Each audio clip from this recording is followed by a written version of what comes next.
गुरुजी की इतनी ब्लेसिंग्स है कि इट्स काउंटलेस. पर आई विल स्टार्ट फ्रॉम मैं गुरुजी से जुड़ी कैसे. दिसंबर 2012 में आई गॉट मैरिड, एंड उसके बाद फरवरी 2013 Jan or Feb, I don't exactly remember, I came to US. एक साल बहुत अच्छा रहा. Then around, I would say April May के आसपास 2014, एक साल बाद यहाँ पे आने के बाद मेरे को चक्कर आने लग गए. इतने पहले धीरे चक्कर, इतने डॉक्टर्स के पास गए, चक्कर काटे कि, और पता था it's something related to my ears, क्योंकि छोटे होते से मेरे को ईयर्स में थोड़ी प्रॉब्लम थी. तो किसी ने स्टीरॉइड्स दे दिए, किसी ने ईयर ड्रम्स में होल कर दिए, बहुत कुछ था. मतलब 2-3 महीने ऐसे धक्के खाते रहे, कुछ नहीं, चक्कर वही के वही थे. एंड उसके ऊपर से नई जॉब भी लगी थी, बहुत वॉलंटरी जॉब थी, बहुत मुश्किल था. फिर माय मदर इन लॉ, उन्होंने वो गुरुजी को मानते हैं, वो भोपाल से हैं, वो गुरुजी को मानते हैं. उनके एक बहुत ही क्लोज फैमिली फ्रेंड्स में दिल्ली में उन्होंने गुरुजी से जोड़ा था.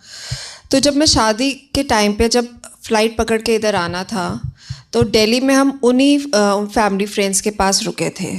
तो उन्होंने अपना गुरुजी का मंदिर बनाया हुआ था घर पे, और उन्होंने बोला ये गुरुजी हैं. उस टाइम पे मेरे को कोई आइडिया नहीं था कि गुरुजी कौन है, और मैं जलंधर की रहने वाली हूँ. उस पर मैं अभी आती हूँ नेक्स्ट पे. तो उन्होंने गुरुजी को बोला ये गुरुजी है, और उन्होंने लॉकेट दिया. फिर मैं कहा ठीक है, कहते हैं इसकी ब्लेसिंग्स है ये. तो लॉकेट मैंने अपने पास रख लिया, जहाँ पे सारी बाबा जी वाहिगुरु जी की पिक्चर्स होती हैं, वहीं पे आदर से मैंने रख दिया. एक साल लॉकेट वहीं पड़ा रहा, कुछ नहीं. तो जब इतनी मेरी तबीयत ख़राब थी, तो मैं मदर इन लॉ ने बोला कि आप ऐसा करो, गुरुजी का लॉकेट पानी में डिप करके, उसको मंत्र जाप करके, उसको अमृत है उसको पियो, और गुरुजी से अरदास करो मुझे ठीक कर दे. तो ये सब करने के बाद with in like few days, तो व्हाट हैपन कि पहले एक डॉक्टर ने ब्रेन की MRI दी थी, लाइक अ प्रिस्क्रिप्शन. हमने सोचा थोड़े से चक्कर हैं, अपने आप ठीक हो जाएंगे, वो उसको कभी देखा ही नहीं. तो जब मैंने गुरुजी से अरदास की, अमृत पिया, उसके विद इन फ्यू डेज़ हमने किसी नॉर्मल ब्लड वर्क्स के लिए जाना था. मैं अपनी ऐसी ड्रॉर्स में वो प्रिस्क्रिप्शन ढूंढ रही थी, तो मुझे ये MRI की प्रिस्क्रिप्शन दिख गई. तो मैं कहा चलो अब जा ही रहे हैं वहाँ पे, तो ये भी करवा ही लेते हैं. सो जब ये प्रिस्क्रिप्शन MRI करवाई और डॉक्टर के पास गए, so this is a very like it's a cyst growing in your inner ear towards the brain. और वो बहुत अच्छा ENT था. आई सेड ये it's not a my thing, आपको एक बहुत ही स्पेशलिस्ट है, neurotologist, that means a doctor of inner ear and brain. So उसने कॉन्टैक्ट दिया, आई डोंट नो, बट उन्होंने उससे बोला न्यूरोटोलॉजिस्ट है, सो आपको उस स्पेशलिस्ट के पास जाना होगा. मेरे अंकल ने वो इतना अच्छा डॉक्टर ढूंढा, तो उन्होंने क्या, गुरुजी ने ढूंढवाया. ही इज़ लाइक, वो डॉक्टर्स बहुत कम है US में, लाइक वेरी नीच, जस्ट हैंडफुल, 50 और 100. और लकीली गुरुजी की मेहर से इतना अच्छा डॉक्टर हमें यही न्यू जर्सी में मिला, घर के इतनी पास, लाइक विद इन 20 मिनट्स.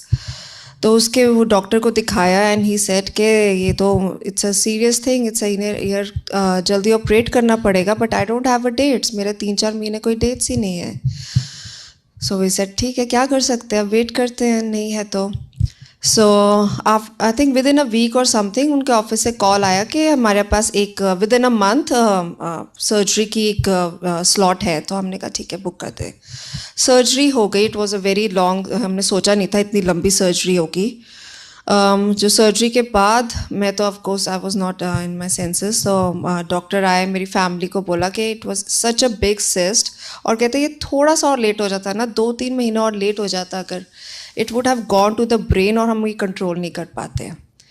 तो वो भी गुरुजी की मेहर कि उन्होंने टाइम से डिटेक्ट करवाया, इतना अच्छा डॉक्टर दिया। एंड उस टाइम पे मेरी, जब उन्होंने सारा ये किया था सर्जरी, क्योंकि पूरा इनर ईयर स्क्रैप किया था उस सिस्ट के लिए, मेरी हेयरिंग बिल्कुल जा चुकी थी उस कान से totally. And because nerves touch करके वो सारा आसपास से क्लीन किया था, सिस्ट निकाली थी, तो doctor was not even sure कि मेरी हेयरिंग वापस आएगी भी कि नहीं आएगी।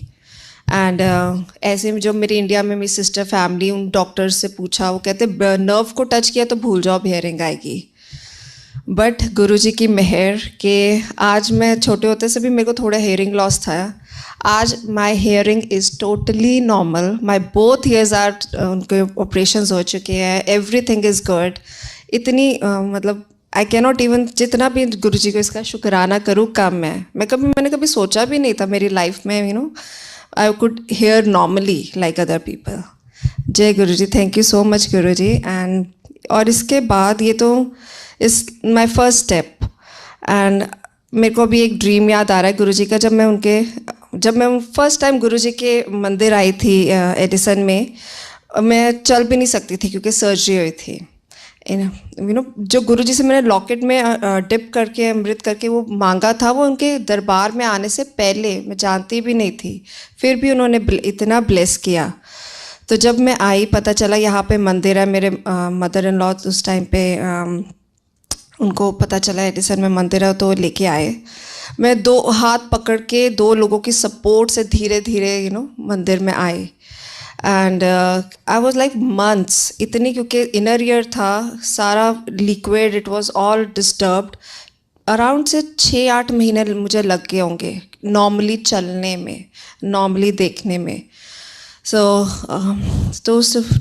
During that time the dream I got, my first dream, कि मेरा बर्थडे है और बहुत बड़ा पंडाल लगा हुआ है। एंड गुरुजी का ऑफ कोर्स सत्संग है, गुरुजी का सत्संग चल रहा है, पंडाल लगा हुआ है, and it's on my birthday. गुरुजी आते हैं, बैठते हैं, तो जो गुरुजी जाने लगते हैं तो मेरे दिमाग में आता है मैं भाग के उनके ना पैर छू लूँ। तो जब मैं वो गुरुजी कार की तरफ जा रहे होते हैं, तो मैं भागती हूँ उनकी तरफ, उनके पैर छूती हूँ। तो वैसे ही पैर छूने लगती हूँ ना, आई सी 2 पेयर्स, एक थोड़े छोटे ब्लैक कलर के और एक नॉर्मल फीट। मैं माइंड में सोचती हूँ कि ये कैसे पैर है। मैं कहा ठीक है, गुरुजी के पैर है। तो मैं उसको मत्था टेक के ब्लेसिंग लेती हूँ। तो इन माई ड्रीम ओनली गुरुजी के साथ जो अंकल होते हैं कार में बैठते हैं, तो गुरुजी अंकल को कहते उन्होंने कही दसी जाके की सोचा सी फिर मेरे पैर वेखण वास्ते हैं। तो फिर उन्होंने कहते मैं तेनू ब्लेस किया, बस एक पल दे दी अपनी सारे दुखा वास्ते, जा तेरे सारे दुख कट्टे। तो thank you so much Guruji. And literally it's been almost 9 years now. आपने हर पल में अपना हाथ पकड़ के एक स्टेप में, मतलब I can not even imagine कि इतनी जैसे मुश्किलें आती हैं, जैसे यहाँ पे यूएस में इमिग्रेशन का आता है। एंड फॉर माई जॉब, मैंने ना यहाँ पे स्टडीज़ की ना कुछ, H4 पे आई थी। And I got an H1 with in a year after my health. Guruji blessed my health. जैसे गुरुजी बोलते हैं पहले वो हेल्थ ब्लेस करते हैं, फिर वेल्थ ब्लेस करते हैं, फिर आपकी फैमिली लाइफ सारी ब्लेस करते हैं। तो पहले उन्होंने मेरे को मेरी हेल्थ ब्लेस की, फिर मेरी जॉब ब्लेस की कि मेरा H1B भी हो गया यहाँ पे विदाउट एनी प्रॉब्लम। मेरे को कोटे के थ्रू भी नहीं जाना पड़ा। फिर उसके बाद गुरुजी ने मेरे को my son, he blessed me my son. वो भी मेरे को होता था कि जब जहाँ पे जॉब करती थी, he was a very strict boss. तो थोड़ा सा भी लेट हो जाते थे ना, तो आई यूज्ड टू थिंक कि अब जैसे फर्स्ट 3 months में यू कैन नॉट डिस्क्लोज के, है ना, आपने कंसीव किया। तो मेरे को था कि कुछ तबीयत ख़राब हुई, सुबह नौजिया हुआ, मैं लेट पहुंची, तो मैं कैसे करूँगी, क्या करूँगी, और उसमें भी मैं इतना डरती थी। एंड गुरुजी की कृपा से मेरे को कुछ no nausea, nothing, it was such a smooth pregnancy. वो भी गुरुजी का शुक्राना। उसके बाद it's a lot. Last year only गुरुजी ने फिर से मेरी जान Bakshi. It was a fatal situation. I was admitted to ER. ectopic pregnancy थी and it was a ectopic pregnancy. It's like growing in a tubes and it's fatal. Okay, let's burst the tubes and it's fatal. तो गुरुजी की कृपा से पता नहीं कैसे पहले हम डॉक्टर के पास गए, उन्होंने डिटेक्ट कर लिया. आई वॉज नॉट इवन कि कैसे not even expecting in a sec कि you have conceived but it doesn't seem to be a normal pregnancy. I said okay ठीक है, देखते क्या होता है. सो फिर बाद में it was like just watch out for any pain और anything. So I think after a few weeks, 2-3 weeks, I got a shooting pain, admitted to ER, and वहाँ पे it's like मेरी पार्टी चल रही थी वहाँ पे. Literally मतलब इतनी, जहाँ पे वो एक फेटल सिचुएशन थी, गुरुजी ने मुझे कुछ फील ही नहीं होने दिया. इन द सेंस कि वहाँ पे बैठ के मैं बोल रही हूँ मेरा खाना नहीं आया अभी तक, मैं भूख लगी है, और वो नर्स मेरी शक्ल देख रही है कि आप ER में आनी हो, सही कि आपको खाना दे मांग रही है ना. तो वो भी गुरुजी ने बचाया. मतलब कितना शुक्राना करो इतना कम है. गुरुजी बस अपने ब्लेसिंग्स ऐसे हम सबके सिर पे रखना. एक और मेरे दिमाग में आज गुरु ने जो डाला तो मैं शेयर करती हूँ aunty. It's a very personal one. I think मेरे अंकल को भी नहीं पता शायद. तो बट आज मैं जब से आपने बोला सत्संग करना है, मेरे दिमाग में पता नहीं क्यों ये आया. तो I will share this also. I think काफ़ी साल हो गया, 2016 में भी. या सो अगेन मेरे को एक ड्रीम आता है. मैं पता नहीं अपने घर में या किसी घर में, I am stuck in a house trying to run away. और मेरी आवाज़ है ही नहीं. मैं चिल्ला रही हूँ, लोगों को बुला रही हूँ, but I am not able to speak. ऐसा होता है ना कि आप जैसे वो खुद सोच रहे होते हो आप पे, it's like you are feeling each part of it. आवाज़ नहीं निकल रही है, कोई हेल्प के लिए नहीं आ रहा है. एंड पता नहीं, and I am feeling like needles pinching all over my body. So it's like I am trying to run away, नहीं हो रहा. फिर मैं मन में फिर मंत्र जाप शुरू करती हूँ. ओम नमः शिवाय, शिव जी सदा सहाय. ओम नमः शिवाय, गुरु जी सदा सहाय. पहले तो मैं वो बोल नहीं पा रही होती हूँ ड्रीम में, तो धीरे धीरे मैं से बोलती हूँ, मेरी आवाज़ होती है, खुलती है. तो आई एम एबल, मंत्र जाप करते करते मैं घर से बाहर भागती हूँ और देखती हूँ बाहर लॉन में गुरुजी हैं. तो गुरुजी के जाके पैर छूती हूँ, कहते उन्होंने ब्लेस किया.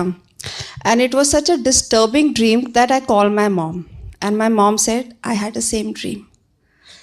एंड शी सेड कि I had a same dream कि तू कहीं पे स्टक है, ट्राइंग टू, मेरे को बुला रही है, तेरे को नहीं रीच कर पा रहे. एंड फिर उसके बाद like same, almost same dream. और मेरे मॉम की ड्रीम में वाहिगुरु जी आते हैं, उनको ब्लेस करते हैं. एंड मम्मा को भी फिर वो लॉन में ही आके वाहिगुरु जी, गुरु जी, उनको भी वही दिखता है लॉन में. एंड उसी टाइम के आसपास आई रिमेंबर डांस परफॉर्मेंस थी. I was practicing for a dance performance. And next day dance performance थी, नेक्स्ट डे या नेक्स्ट 1-2 हफ्तों में. एंड मेरा पैर फ्रैक्चर हो गया, hairline fracture during the practice. And फिर उसके बाद जैसे और सत्संग सुने, यूट्यूब पे पता चला, और वो होली के आसपास के दिन थे.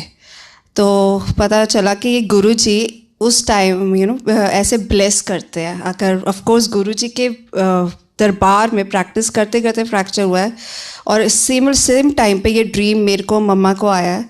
तो पता नहीं उन्होंने कितनी बड़ी चीज़ टलवाई है, कितना बड़ा कष्ट अपने ऊपर लिया है, कटवाया. जय गुरु.